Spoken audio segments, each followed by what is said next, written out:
आपको weight loss करना है, आपका वजन बढ़ गया है, आप परेशान रहते हैं, आपके कपड़े जचते नहीं आप पर, और आपने ये न्यू ईयर रेजोल्यूशन लिया है कि इस साल आप अपना वजन कम करके ही दिखाएंगे लोगों को, पर अब आप कंफ्यूज हैं कि आप डाइटिंग करें, डाइट कंट्रोल करें, एक्सरसाइज करें, क्या कर लें आप जिससे कि आपका ये वेट कम हो जाए, थोड़े कंफ्यूज हैं। तो आपके इस कंफ्यूजन को दूर करने के लिए हम लाए हैं आज का ये सेशन। हम आपको बताएंगे कि आपकी इस वेट लॉस जर्नी को कैसे आपको आगे बढ़ाना है, इस न्यू ईयर में कैसे आपको अपना ये गोल अचीव करना है। इसलिए आज का ये सेशन आप अंत तक ध्यान से सुनेंगे, क्योंकि लास्ट में आने वाला है एक डाइट प्लान, और अभी आपको हम जो टिप्स देंगे, जो चीजें बताएंगे, आप उन्हें लास्ट में उस डाइट प्लान से रिलेट कर पाएंगे कि क्यों सर ने ऐसा कहा है। अगर ये नोटिफिकेशन आपके पास पहली बार आया है इस चैनल का, तो इसे अभी सब्सक्राइब कर लेंगे। मैं हूं आपका physiotherapist nutritionist doctor Abhinav Chaturvedi, Ruprani health care, Shastripuram road, Agra से।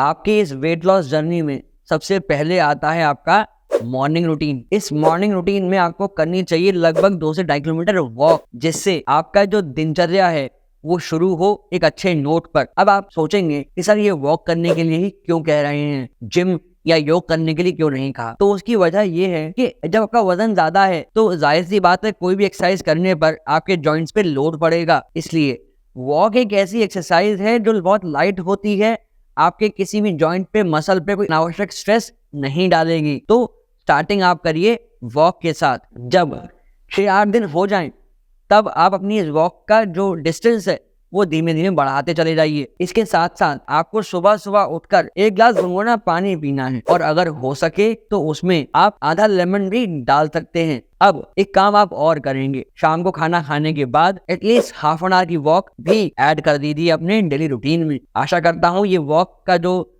फंडा है आपको एकदम क्लियर हो गया होगा। अगर हो गया है तो इस वीडियो को लाइक अभी कर दीजिए। ये तो बात हो गई मॉर्निंग वॉक के बारे में। अब जान लीजिए कि क्या आपको अवॉइड करना है, क्या आपको नहीं खाना चाहिए, आपको खाने से बचना चाहिए। तो इसमें आता है SSS का फॉर्मूला, शुगर, सॉल्ट और सैचुरेटेड फैट। अगर आप अपनी डाइट में शुगर ज्यादा ले रहे हैं तो आप रॉ कैलोरीज कंज्यूम कर रहे हैं, जो अल्टीमेटली डिपॉजिट होती हैं फैट के रूप में। तो इसलिए आपको शुगर इंटेक अपना कम कर देना चाहिए, हो सके तो बंद कर दीजिए शुगर का इंटेक। इससे आपका वजन बढ़ना रुक जाएगा एटलीस्ट। नेक्स्ट आता है सॉल्ट। सॉल्ट की वजह से कई बार आपका बीपी बढ़ जाता है, तो जैसे ही आप सॉल्ट को लोअर करेंगे तो आपका बीपी बढ़ना कम हो जाएगा और आपका जो वेट है वो भी बढ़ना रुक जाएगा। इसके साथ में आता है सैचुरेटेड फैट। जितना भी सैचुरेटेड फैट कंटेंट है, वो ऑयल है, रिफाइंड ऑयल है, जितना भी बटर वगैरह है, ये सब सैचुरेटेड फैट है।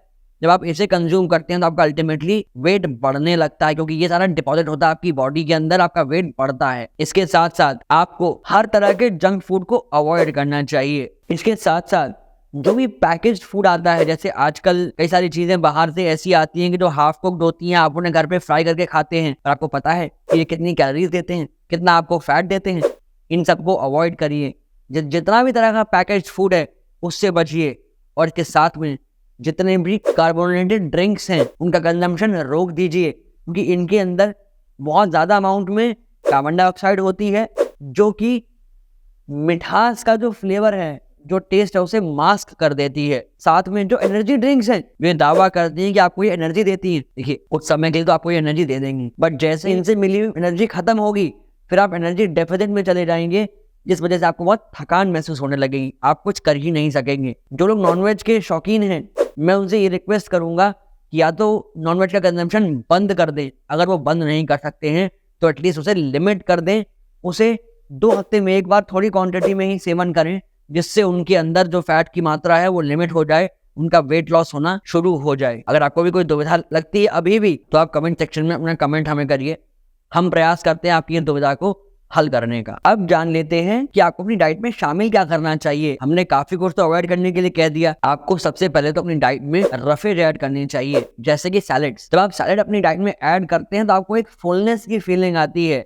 इससे आपका जो मेन मील है उसकी क्वांटिटी ऑटोमेटिकली कम हो जाएगी, आप कम कैलोरीज का कंजम्पशन करेंगे। आप जब रफेज अपनी डाइट में बढ़ा देते हैं तो ये हेल्प करती है वाटर को रिटेन करने में, जिससे आपका जो भोजन है उसकी मात्रा बढ़ जाती है, उसका वॉल्यूम बढ़ जाता है। इससे हेल्प मिलती है खाने के मूवमेंट पे आपकी इंटेस्टाइन में, और ये बल्क ऐड होने से आपको मोशन भी क्लियर होता है, आपकी इंटेस्टाइन्स की क्लेंजिंग भी अच्छी होती है। इन शॉर्ट, आपका जो डाइजेस्टिव ट्रैक्ट है वो डिटॉक्स भी अच्छे से हो जाता है। जब आपकी बॉडी, आपका डाइजेस्टिव ट्रैक्ट डिटॉक्स नहीं होगा तो आपकी बॉडी न्यूट्रिएंट्स को एब्जॉर्ब नहीं करेगी ठीक से। तो आप समझ रहे हैं कि आपको रफेज क्यों ऐड करनी है अपने भोजन में, सैलेड क्यों ऐड करनी है।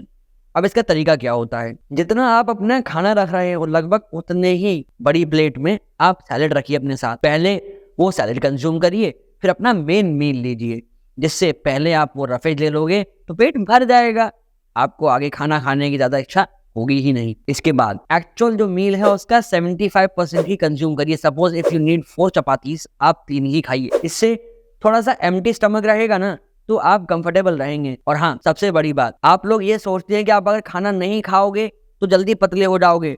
ये बहुत बड़ा मिथ है, भ्रम है। क्योंकि जब आप भूखे रहते हैं तो एक समय के बाद आपकी जो स्टमक की इंटरनल लाइनिंग है वो डैमेज होने लगती है। आपको अब भी कोई दुविधा लग रही है तो आप हमसे 1-to-1 कंसल्टेशन के लिए अपॉइंटमेंट ले सकते हैं। और अपॉइंटमेंट लेने के लिए आपको क्या करना है, आपको नीचे दिए गए नंबर्स पे कॉल करना है। अब जानते हैं कि किन किन डाइट प्लान्स को आप अडेप्ट कर सकते हैं। तो इनमें सबसे पहला है इंटरमिटेंट फास्टिंग। इंटरमिटेंट फास्टिंग के अंदर एक बड़े अमाउंट में, एक बड़े समय में आपको फास्टिंग करनी होती है और एक छोटे समय में आपको भोजन करना होता है।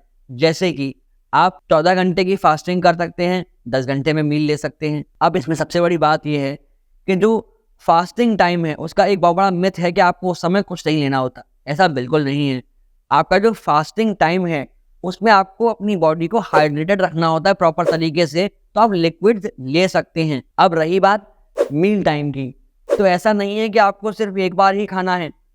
सपोज आप अगर 16 घंटे की फास्टिंग और 8 घंटे का मील टाइम रखते हैं तो अपने मील टाइम में आप लगभग 3 मील लीजिए। कई बार लोग ये कहते हैं कि आप कीटो डाइट फॉलो करिए। कीटो डाइट में हाई प्रोटीन रखा जाता है और लो कार्ब्स रखे जाते हैं। जैसे लोग कहते हैं कि आप अंडे खाइए ज्यादा, कार्ब्स को कम रखिए। ये भी एक पैटर्न है डाइट का, इसे आप फॉलो कर सकते हैं। आशा करता हूँ आपको ये सब समझ आ रहा होगा। ये तो बात हो गई अपने डाइट पैटर्न्स की, बट आपको वेट लॉस करने के लिए क्या और खाना चाहिए, क्या आप ले सकते हैं, वो जानने के लिए हमने पूरा एक वीडियो बनाया है जिसका लिंक हम आइकन में ड्रॉप कर रहे हैं। आप जाकर इस वीडियो के बाद उसको भी अवश्य देख लीजिएगा। अब सम अप करते हैं आज के सेशन को एक अच्छे से डाइट प्लान के साथ में। आप सबसे पहले सुबह उठेंगे, आप या तो एक ग्लास लेमन वाटर ले सकते हैं सुबह उठकर, वार्म वाटर में आधा नींबू डाल लीजिए निचोड़कर, वरना आप नेक्स्ट डे में एक ग्लास पानी में सिनेमन ले सकते हैं अर्थात दालचीनी, या अगले दिन आप जीरा वाटर भी ले सकते हैं, या आप एशगार्ड का जूस भी ले सकते हैं।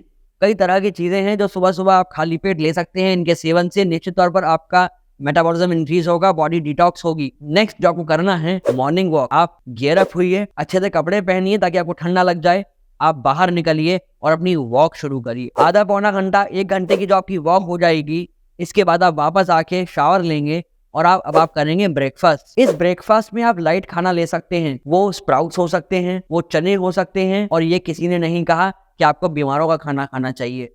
इसमें अच्छे से प्याज टमाटर काट के डालिए, थोड़ी चटनी मिलाइए, इसको टेस्टी बनाकर तब सेवन करिए। इसके पश्चात आप अपने डेली के जो काम है रूटीन के वो करिए। दोपहर में 1-2 बजे के आसपास आपके लंच का टाइम हो जाएगा, तब आप लंच करेंगे। इस लंच के अंदर आपको क्या करना है, आपको सैलेड अच्छी मात्रा में रखनी है, इसके साथ 1 कटोरी दाल जिसमें कि अच्छी मात्रा में प्रोटीन होता है। आप कुछ 2 दाल मिक्स करके भी बनवा सकते हैं, इनका सेवन करना है। साथ में हरी एक सब्जी आपके मील में अवश्य होनी चाहिए। इसके बाद आप एक चीज और ऐड करेंगे, आप डिफरेंट आटा जो होता है उसकी चपाती ऐड करेंगे। अब यहाँ आप चावल नहीं खाएंगे। जिस दिन आप चावल लेंगे तो ये रोटी हटा दीजिएगा अपने मील में से। शाम को 4, 5, 6 बजे आपको थोड़ी सी भूख लगती है, आपको इस समय थोड़े से फल का सेवन करना चाहिए।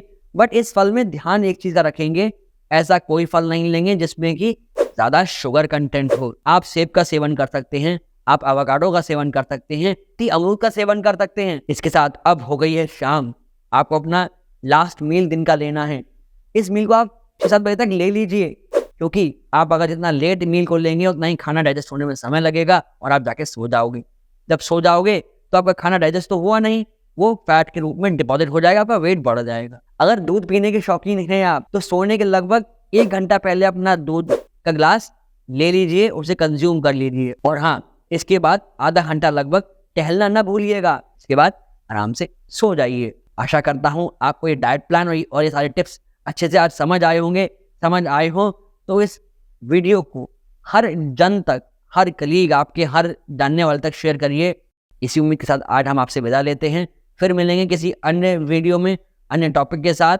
तब तक के लिए अपने चैनल को सब्सक्राइब कर लेंगे ताकि जब आपसे हम दोबारा मिलें तो आप उस जानकारी को प्राप्त कर सकें जो हम आप तक पहुंचाना चाहते हैं। आपके सारी डाइट में, सारे वेट लॉस जर्नी में बहुत इंपॉर्टेंट है आपके लिए प्रोटीन। तो प्रोटीन फूड क्या आप ले सकते हैं वो जानने के लिए ये राइट वाला वीडियो जाकर अभी देख लीजिए। और कौन से ऐसे 5 चीजें जो आपको नहीं खानी चाहिए, आपके लिए बहुत डेडली नुकसानदायक हो सकती हैं, वो जानने के लिए ये लेफ्ट वाला वीडियो जाकर देख लीजिए। आपकी सारी मदद हो जाएगी। धन्यवाद।